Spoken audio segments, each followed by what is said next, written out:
Who would have thought that the birth of my first grandchild would lead to the possible destruction of my 24-year marriage to Jane? I'm sitting in the back of this rented utility van, just up the street from my daughter's home, hoping what happens next doesn't finish what I considered a very loving and wonderful marriage.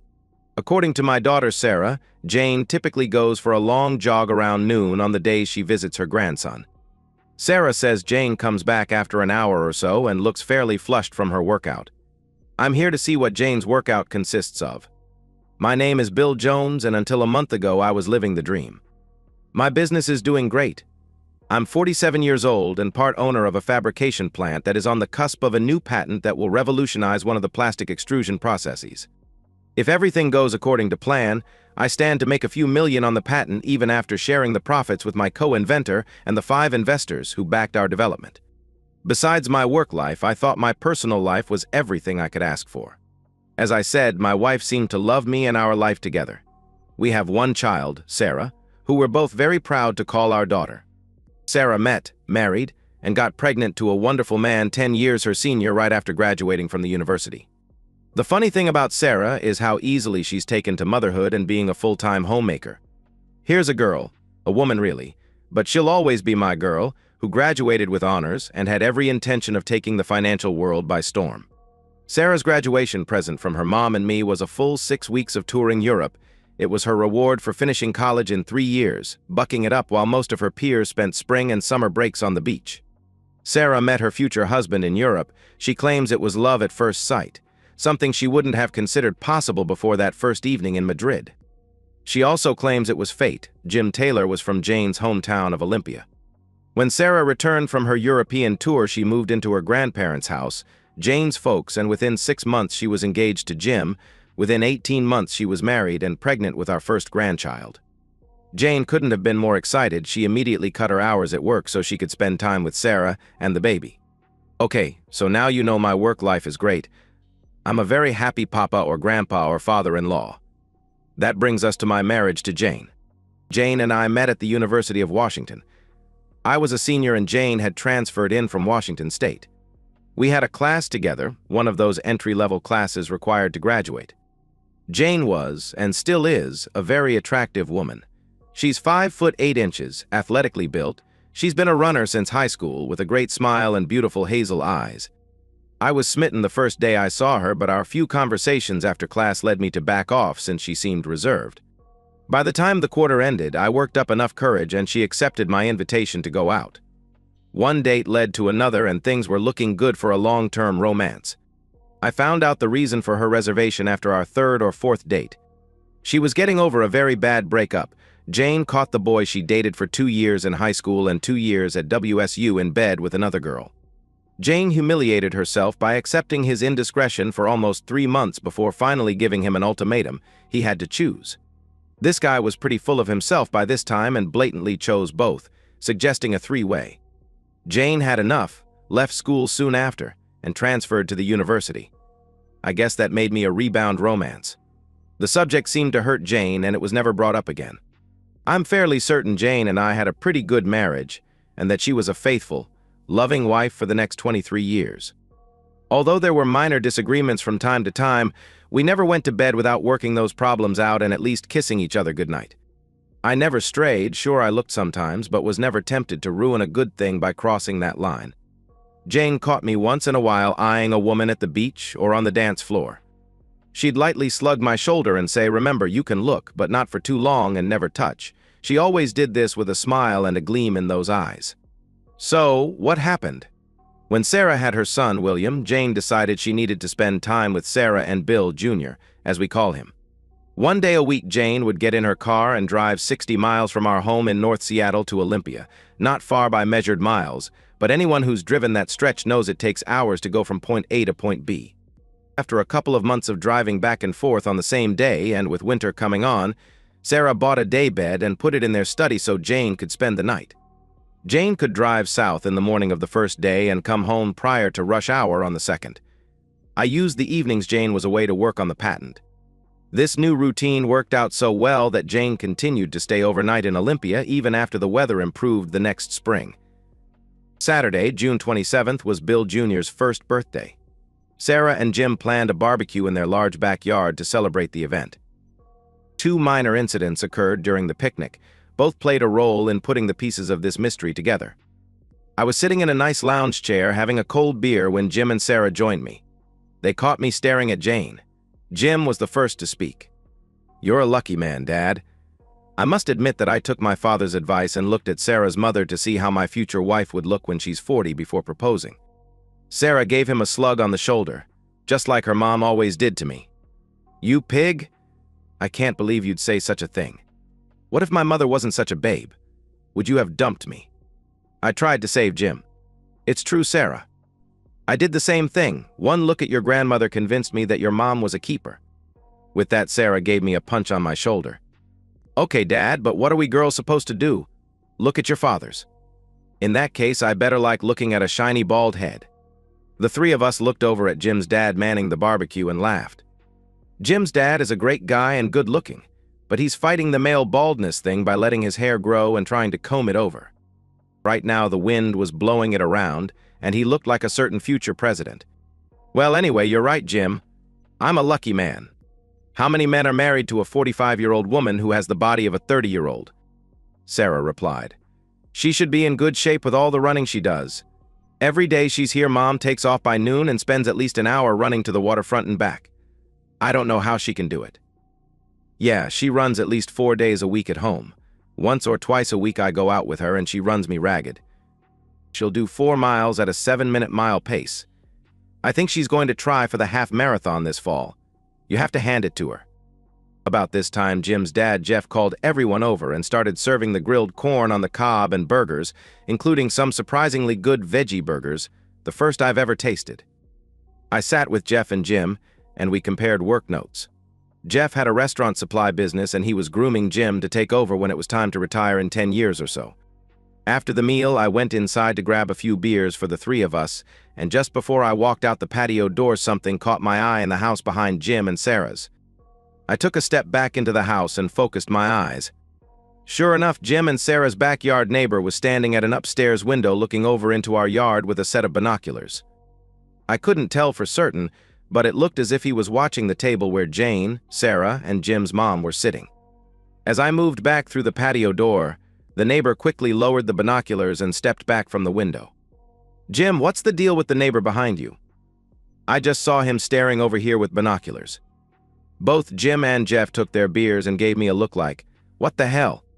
That's Alan Ross? He's actually a salesman for one of our main vendors and the guy gives me the creeps. We had a neighborhood watch block party last year, and even though the guy doesn't live on our block, he shows up." Everyone thought it was a bit strange. I caught him more than once staring at Sarah, so I went over and talked to him. He of course recognized me, was surprised we were neighbors, and apologized. He said Sarah reminded him of someone he knew back in high school. I let it go, but it was strange. "Well, I hope you keep the curtains in your back bedroom closed." What an asshole. But something about this rang a small bell in my head. It was a long afternoon, and by the time Jane and I headed home, I forgot about the kid's neighbor. It wasn't until Sunday morning that I remembered. Jane was out on one of her runs and I was having my second cup of coffee, so I went over to the bookcase and pulled out one of Jane's high school yearbooks. We keep all that nostalgic stuff with the photo albums in the den. I looked up the name Alan Ross, and much to my surprise, there was a handwritten note in the margin. "Jane, it's been 2 great years with you. And just as your favorite song says, we've only just begun. I am looking forward to next year at WSU and all the years after. Your love forever, Al." So, it was Jane's old boyfriend who was living right behind Sarah and Jim.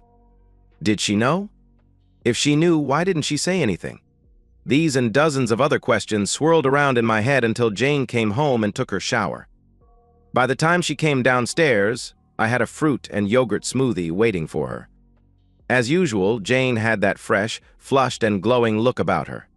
She looked so beautiful, I almost chickened out, but I sucked in my breath and asked the million-dollar question. "Jane, do you know an Alan Ross?" Jane's answer was so fluid, in retrospect, it was almost as if she anticipated the question and was ready with her answer. "I knew an Alan Ross in high school. We even dated for a while. Why do you ask?" Jane's answer took me by surprise, and I decided to play the rest of the hand close to the vest. "He lives behind Sarah and Jim." When Jim caught Ross looking at Sarah, he called him out and Ross said she reminded him of a girl he knew in high school. Given how much Sarah looks like you at that age, I wondered if you weren't the girl he was talking about. It could be. But why bring it up? Did something happen? Not really, but I think I saw him watching us from his house yesterday. It just seemed a little odd, that's all. Then events cascaded to this moment with me sitting in this rented van.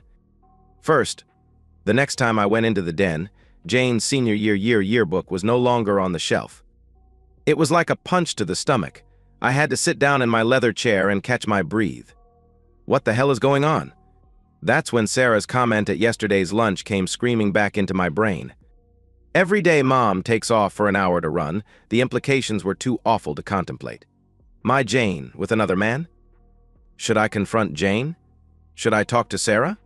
Or maybe hire a private detective? I remember reading something where someone asked the question, you have to ask yourself, will you be better off without her? I didn't think I could tolerate Jane's adultery, but would I divorce her? That's a question I couldn't answer that night, especially with what little information I had.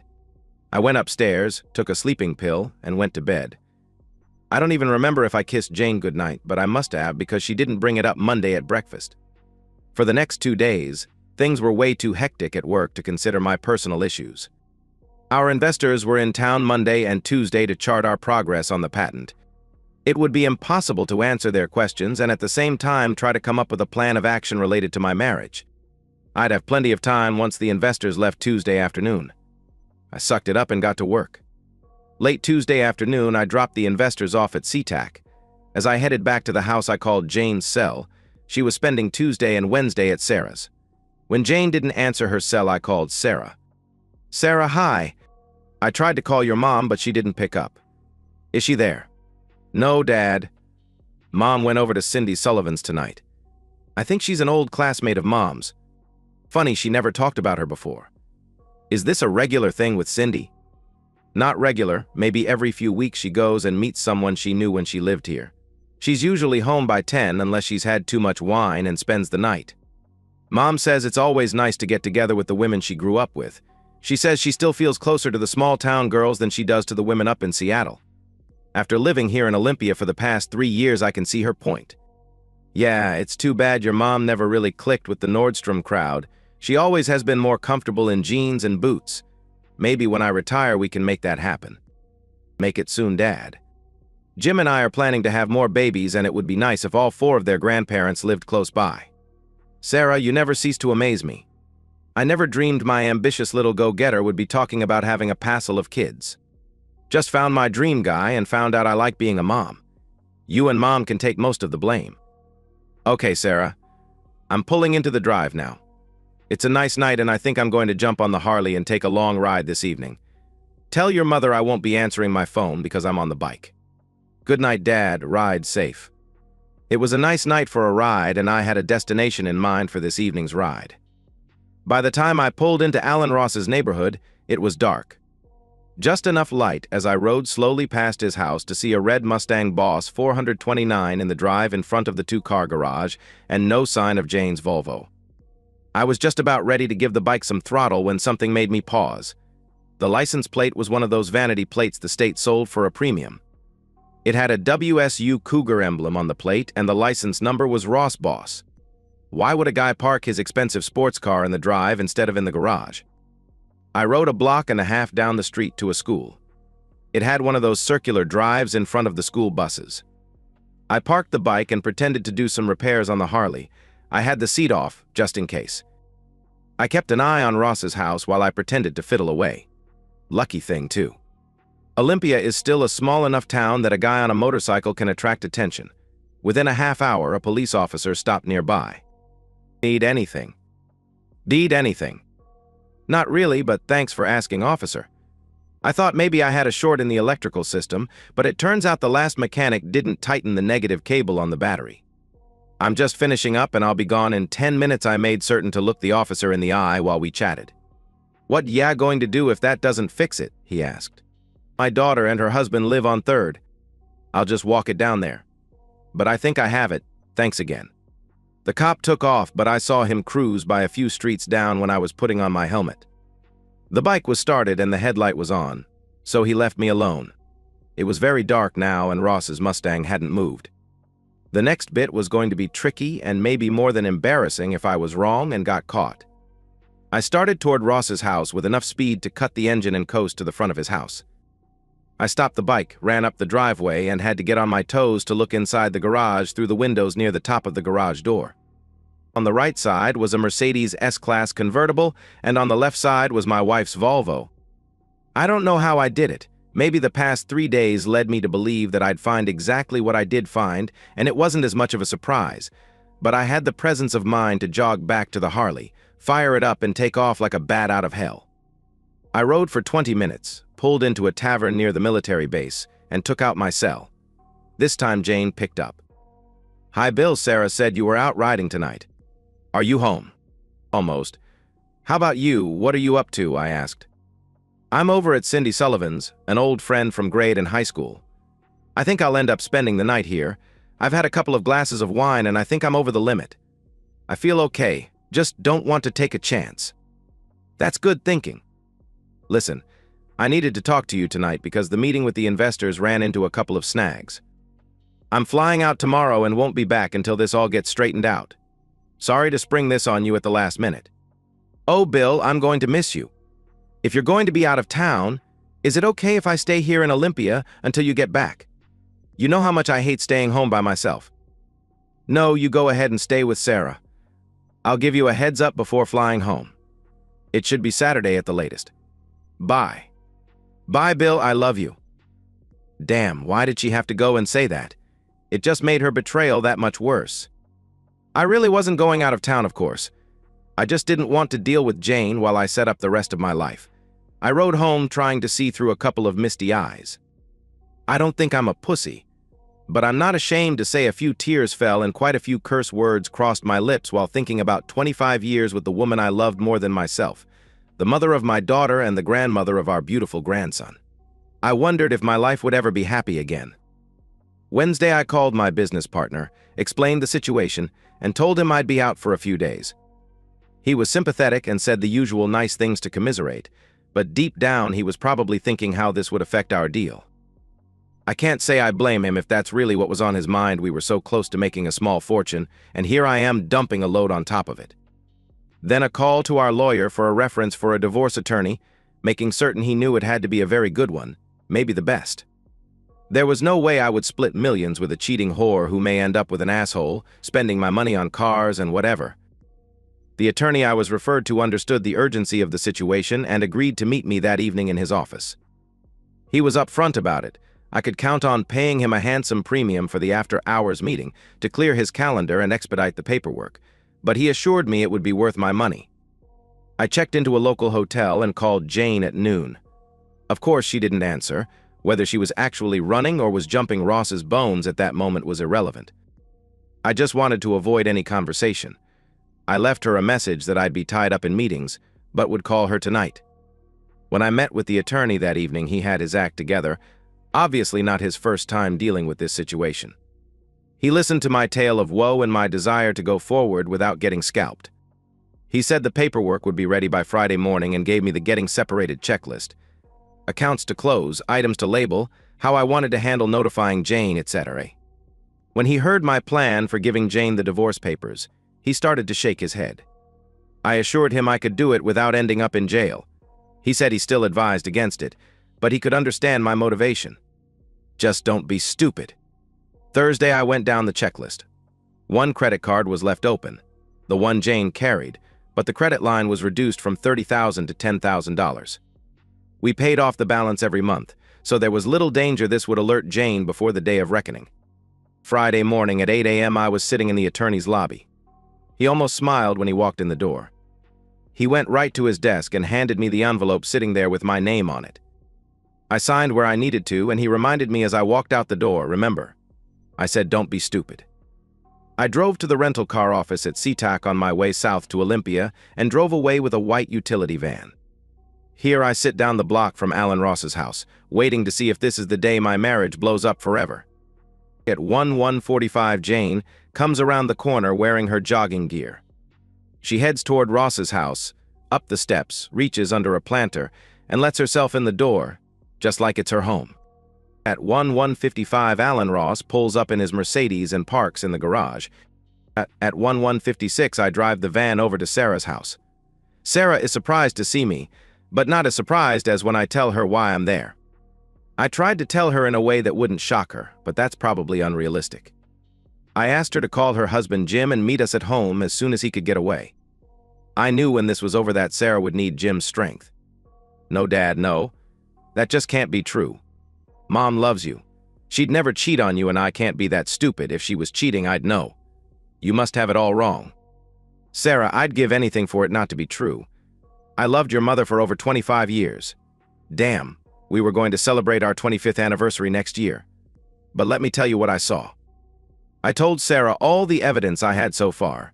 Sarah remained reluctant to believe. We picked Bill Jr. out of his crib and took Sarah's car with Jr. in his car seat around the corner and parked in front of Alan Ross's house. Sarah stayed in the car while I went to the front door with the manila envelope. I had to ring and knock before the shithead answered the door in his bathrobe. Who the fuck are you, pleasant guy? I'm Jane's husband. Can you please call her to come to the door? I want to talk to her. He stood there with his mouth hanging open. He tried to shut the door, but I was prepared for that and stuck my foot in the jamb. It hurt like hell, but kept the door open. I busted it open with my shoulder and yelled inside, "Jane, come here right now." Ross kept pushing on the door, but it wasn't doing him any good because now my torso was in the way. I kept yelling for Jane to come to the door. I don't know how, but I kept my cool and didn't threaten either Ross or Jane, but I did keep shouting for her to come to the door. When Jane finally appeared, she had her jogging gear back on. I'm assuming she was naked when Ross answered the door. She had a frightened look in those eyes I loved. "Bill, what's going on? Why are you here?" "That's not the real question, Jane. The real question is, why are you here?" I took this opportunity to grab the lapel of Ross's robe and pull it open. He was naked underneath the robe, of course. Jane looked past me at this moment. The three of us were still standing at the door. I turned around and saw what Jane was staring at. Sarah was out of her car and watching the entire episode. "You had to bring our daughter." The bitch was mad at me. No, she wanted to come because she said there was no way her mother could be cheating on our marriage. She was anxious to prove this was all a figment of my imagination. And you can be pissed at me all you want, but I didn't make this mess, you did. I was starting to lose it, so needed to back out now. I handed Jane the manila envelope. She touched it as if I handed her a live grenade. "I'll be staying with Jim and Sarah tonight. You can stay with your long-lost boyfriend. Read the paperwork. Get a lawyer. Don't come home until you understand what's in those papers and you can abide by the terms. I'll have Jim bring your suitcase and personal items from their house. I don't know what Sarah and Jim are going to do from now on. That's their decision. But you and I are getting a divorce. Goodbye, Jane." I turned and walked away. I thought I heard a wail from Jane, but Ross was slamming the door too hard to tell for certain. "Dad, I'm so sorry. You better drive us back to the house." "I don't think I can make it." Sarah practically collapsed in my arms as I opened the passenger door for her. While my life sucked from that moment and for months to come, I don't think it compared to how much worse it was for Jane. Jim was shocked when he was told about Jane and Alan Ross. He was so pissed that for months he refused to allow Jane in their home or to see her grandson. Sarah didn't argue with Jim. If Jim was pissed, Sarah was livid. I was in their home when Jane called Sarah to talk. Sarah basically called her own mother everything short of unfaithful woman and told Jane that she may never forgive her for breaking her father's heart. Ross lost the Taylor account, and thanks to a call from Jeff Taylor to Ross's boss, eventually lost his job. Ross blamed Jane for his run of bad luck and ended up throwing her out of his house. Jane ended up moving in with her folks. Sarah later told me Jane's mother and father weren't happy with the situation, but realized Jane didn't have too many alternatives until the divorce and the financial settlement was finalized. The divorce was final within 6 months. My battery of lawyers worked it out that Jane doesn't get a thing from the sale of the patent. They were able to shield almost all the money because the patent was sold to a foreign company and my portion was placed in an offshore trust. Don't ask me how. All I know is it cost me 6 figures. This made it all work, but it kept the money out of Jane's hands. She did get plenty, half the sale of our house, half of our savings, but well short of millions. Soon after the divorce, I did get a letter from Jane, But it didn't explain why she cheated. Maybe her excuses made sense to her, but not to me. It contained the usual excuses: empty nest, feeling lonely, needing closure with Ross. What the letter didn't explain was why she would jeopardize what I thought was a great marriage just for such bullshit reasons. Jane reacted poorly to her new reality: the loss of her marriage, the separation from Sarah and Bill Jr., and finally the second separation from Ross. Her behavior became erratic. She started drinking and continued to go downhill. Jane ended up going into rehab at her parents' incident. I suppose most jilted husbands would feel some pleasure from seeing their unfaithful ex-wife get what she deserves, and there are times when a small smile crossed my lips thinking of her suffering. But let's face it, I loved this woman for so many years trying to shield her from pain. How could I just stop caring? Thank goodness for the support I received from my kids. I may have been uneasy about destroying my ex-wife, but I had no qualms about messing with Ross. I got a chuckle out of a couple of things Jim did even after his dad got Ross fired. One evening, Jim looked over the back fence and saw Ross entertaining a young woman. Jim went to the fence, called the woman over, and proceeded to ask how she felt hanging out with a guy who fucked a married woman, then dumped her when the woman needed him. Jim laughed when the woman walked out the side gate. He watched as Ross walked out of his back door carrying 2 wine glasses and looking around the yard for his date. Jim did the same thing a few weeks later when Ross was entertaining a group of friends in his backyard. Jim stood at the fence and asked the group what they thought of their scumbag friend. But the last straw for Ross came a month later when I was helping the kids with their move to a new home. Sarah had to get away from Ross, and they needed a bigger place since Sarah was pregnant again. Ross was out back cutting his lawn. I told Jim to wait a couple of minutes, then start recording the scene on his smartphone, but make certain to put his thumb over the microphone. I jumped over the fence and started to talk to Ross in a low voice. I said a few things to get him riled. Ross was so pissed that he took the bait. Jim caught it on video. I was standing with my hands at my side when Ross took the first swing. I was ready for it and ducked enough to only get clipped. My first roundhouse caught Ross right in the nose. The sound of his nose crunching and the sight of the blood made my heart swell. The second roundhouse caught Ross in the solar plexus. Ross doubled over and began puking. I had to back up fast to avoid getting my shoes covered with his bile. As he leaned over puking, I grabbed his ear, twisted the hell out of it, and whispered, "Next time you won't be so lucky. Next time you'll get seriously hurt." Ross was still doubled over when I walked out of his yard through the front. Somehow his Mercedes got keyed. I immediately went to the police station with Jim. My story was Ross invited me over to his yard. I figured it was to apologize, but when I got there, Ross took a swing at me and I only defended myself. Jim showed the cops his recording and I swore out a complaint of assault. Hours later, Ross got out of the emergency room and headed to the police station to swear out a complaint against me. The whole episode came down to he said, and I ended up walking out of the courthouse scot-free. It's funny, I spent my entire career believing in the win-win philosophy. Always looking for a way for both parties to a contract to walk out of the room feeling good. There's nothing win-win in a divorce, at least nothing I can point to. It's definitely lose-lose, no matter how bad you stick it to your cheating ex-spouse. It's been 2 years since that awful afternoon sitting in that rented van. I wish I could say that I met a 30-something bikini model who pledged her everlasting love and fidelity to me, but we all know life isn't really that kind.